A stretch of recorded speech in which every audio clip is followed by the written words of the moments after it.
हम लोग भगवान से हमेशा कुछ न कुछ मांगते रहते हैं। हमारे मांगने का कभी अंत नहीं होता। कई बार हमारी मांगी मुराद पूरी होती है तो कई बार ऐसा लगने लगता है कि प्रार्थना बेकार जा रही है, भगवान हमारी सुन ही नहीं रहा है। जबकि सच ये है कि भगवान हर किसी की सुनते हैं और सभी की झोली भरने की कोशिश करते हैं।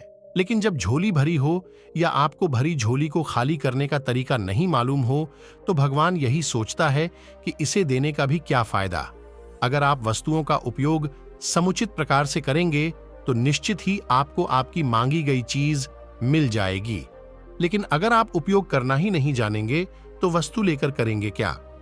इस संदर्भ में एक रोचक कथा है। भगवान बुद्ध के एक शिष्य ने कहा, प्रभु, मुझे आपसे एक निवेदन करना है। बुद्ध ने उसकी ओर देखा जैसे कह रहे हों कि पूछो। शिष्य ने कहा कि मेरे वस्त्र पुराने हो चुके हैं, अब ये पहनने लायक नहीं रहे, मुझे नए वस्त्र चाहिए। बुद्ध ने शिष्य के वस्त्रों की ओर देखा। वस्त्र सचमुच बिल्कुल जीर्ण हो चुके थे। बुद्ध ने दूसरे शिष्य से नए वस्त्र लाने के लिए कहा। कुछ दिनों बाद बुद्ध अपने उस शिष्य के निवास पर पहुंचे। कुशल क्षेम के बाद उन्होंने पूछा, तुम्हें और कुछ तो नहीं चाहिए?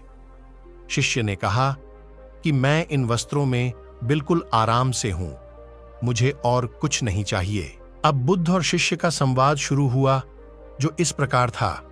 बुद्ध, अब जबकि तुम्हारे पास नए वस्त्र हैं तो तुमने पुराने वस्त्रों का क्या किया? शिष्य, मैं अब उसे ओढ़ता हूं। बुद्ध, ओढ़ने के पुराने वस्त्रों का क्या किया? शिष्य, जी मैंने उसे खिड़की पर लगा दिया है। बुद्ध, तो क्या तुमने पुराने पर्दे फेंक दिए? शिष्य, जी नहीं, मैंने उसके 4 टुकड़े किए। रसोई में उनका इस्तेमाल चूल्हे पर से गर्म पतीलों को उतारने के लिए करता हूं। बुद्ध, तो फिर रसोई के पुराने कपड़ों का क्या किया? शिष्य, अब मैं उन्हें रसोई साफ करने के लिए प्रयोग करूंगा। बुद्ध, तो रसोई के पुराने वस्त्रों का क्या किया? बुद्ध शिष्य के इन उत्तरों से संतुष्ट हो गए।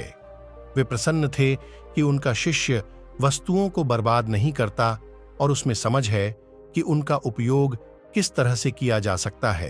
कथा सुनाकर संत ने कहा, इन दिनों जब प्राकृतिक संसाधन दिन प्रतिदिन कम होते जा रहे हैं तो हमें कोशिश करनी चाहिए कि चीजों को बर्बाद ना करें और अपने छोटे छोटे प्रयत्नों से इस धरती को सुरक्षित बनाकर रखें।